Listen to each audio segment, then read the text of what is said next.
Hello class 10 students. আজি আমি দশম শ্ৰেণীৰ পুৰণালোচনাৰ অনুশীলনী R5 ৰ বিষয়ে অধ্যয়ন কৰিম। সো এই সকলোবোৰ কি মেথডত আছে MCQ ত আছে। সো এই MCQ বোৰ আমি কনসেপ্টবোৰ জানিম আৰু কেনেকৈ সলভ কৰিম তোমালোকে চাই থাকা।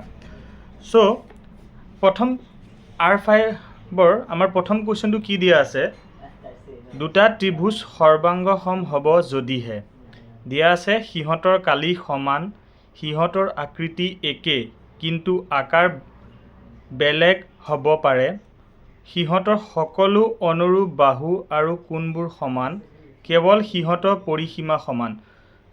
গতিকে আমি প্ৰথমে জানিব লাগিব সৰ্বাংগ সমতা কি সৰ্বসমতা কি। সৰ্বসমতাৰ অৰ্থ হ'ল দুটা জ্যামিতিক চিত্ৰৰ আকাৰ আৰু আকৃতি হুবহু একে হোৱা। গতিকে আমাৰ কি হ'ব অপশ্যনটো সি অপশ্যনটো আমাৰ কাৰেক্ট হ'ব। সিহঁতৰ সকলো অনুৰূপ বাহু আৰু কোণবোৰ কি হ'ব লাগিব সমান হ'ব লাগিব অৰ্থাৎ একে হ'ব লাগিব। আমাৰ অপশ্যন সি টো কি হ'ব কাৰেক্ট হ'ব। তাৰপিছত আমাৰ পিছৰটো কি দিয়া আছে 2 নম্বৰটো তলত দিয়া কোনটো সৰ্বাংগ সমতাৰ নিয়ম মতে মান্য হ'ব। তো সৰ্বাংগ সমতাৰ প্ৰমাণিত নিয়মসমূহ হ'ল এস এস এস এস টোৱে সদায় বাহু বুজায় মানে বাহু বাহু বাহু মানে সাইড সাইড সাইড। তাৰপিছত সাইড এ মানে এংগল বুজায় side angle side angle side angle আৰু আৰটোৱে বুজায় ৰাইট হাইপোটেনাছ সাইড। কি বুজায় ৰাইট এংগল হাইপোটেনিউছ সাইড বুজায়। সো গতিকে আমাৰ ইয়াৰ কাৰেক্ট অপশ্যনটো কি হ'ব ইয়াৰ কাৰেক্ট অপশ্যনটো আমাৰ হ'ব এস এ এস যোনটো অপশ্যন সি হ'ব। তাৰপিছত আমাৰ নেক্সট কি দিয়া আছে তোমালোকে চাব পৰা নেক্সট কি দিয়া আছে 3 নম্বৰটো যদি এটা ত্ৰিভুজৰ দুটা বাহু আৰু সিহঁতৰ মধ্যৱৰ্তী কোণ আন এটা ত্ৰিভুজৰ দুটা বাহু আৰু সিহঁতৰ মধ্যৱৰ্তী কোণৰ সমান হয় তেন্তে ত্ৰিভুজ দুটা সৰ্বাংগসম হোৱা চৰ্তটো হ'ব। গতিকে ইয়াৰ দুটা বাহু কোৱা হৈছে আৰু সিহঁতৰ মধ্যৱৰ্তী এটা কোণ কোৱা হৈছে। ইয়াত চাব পাৰে অপশ্যন বিত দুটা বাহু আৰু সিহঁতৰ মধ্যৱৰ্তী এটা কি আছে কোণ আছে। তো আমাৰ অপশ্যন বি টো কি হ'ব কাৰেক্ট হ'ব। নম্বৰটো কি দিয়া আছে দুটা কোণ আৰু সিহঁতৰ মধ্যৱৰ্তী বাহু সমান হ'লে কোনটো সৰ্বাংগ সমতাৰ চৰ্ত ব্যৱহাৰ হয়। সো ইয়াৰ কাৰণে আমাৰ কি হ'ব ইয়াৰ কাৰণে আমাৰ ব্যৱহাৰ হ'ব দুটা কোণ আৰু সিহঁতৰ মধ্যৱৰ্তী বাহু। সো দুটা কোণ আৰু সিহঁতৰ মধ্যৱৰ্তী কি কৈছে বাহু। তো আমাৰ অপশ্যন কি হ'ব বি টো আমাৰ কি হ'ব।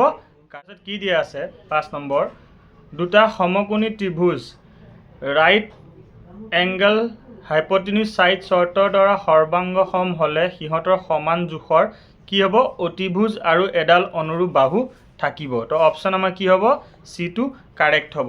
তাৰপিছত আমাৰ 6 নম্বৰটো কি দিয়া আছে এংগল এংগল সাইড সৰ্বাংগ সমতাৰ চৰ্তই বুজায় কি বুজায় দুটা কোণ আৰু এটা বাহু যিটো কোণ দুটাৰ মধ্যৱৰ্তী নহয়। তো আমাৰ অপশ্যন কি হ'ব এইটো কি হ'ব কাৰেক্ট হ'ব।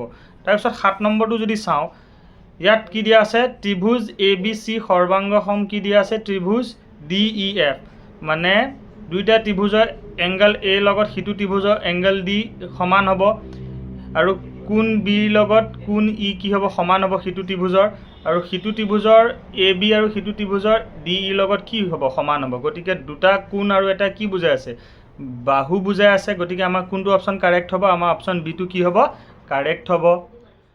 8 নম্বৰটো আমাৰ কি দি আছে ত্ৰিভুজ এ বি চি আৰু ত্ৰিভুজ পি কিউ আৰৰ এ বি ইকুৱেল কি দি আছে সিটো ত্ৰিভুজৰ পি কিউ তাৰপিছত এ বি চি আৰু সিটো ত্ৰিভুজৰ কি দি আছে কিউ আৰৰ লগত সমান আৰু এ চি সিটো ত্ৰিভুজৰ পি আৰৰ লগত বাহুৰ লগত সমান হ'লে ত্ৰিভুজ দুটা সৰ্বাংগসম হোৱাৰ চৰ্ত হ'ব সকলোবোৰ বাহুৱে দিয়া আছে তিনিটাৰ।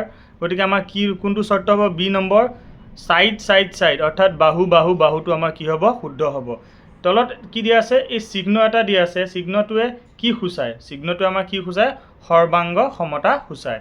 তাৰপিছত আমাৰ 10 নম্বৰটো কি দিয়া আছে সৰ্বাংগসম ত্ৰিভুজবোৰত থাকিব সমান অনুৰূপ বাহু বি সমান অনুৰূপ কোণ একে আকৃতি আৰু একে আকাৰ এই তিনিটাই শুদ্ধ হ'ব। গতিকে আমাৰ এই সকলোবোৰ কি হ'ব লাগিব আমাৰ শুদ্ধ হ'ব লাগিব।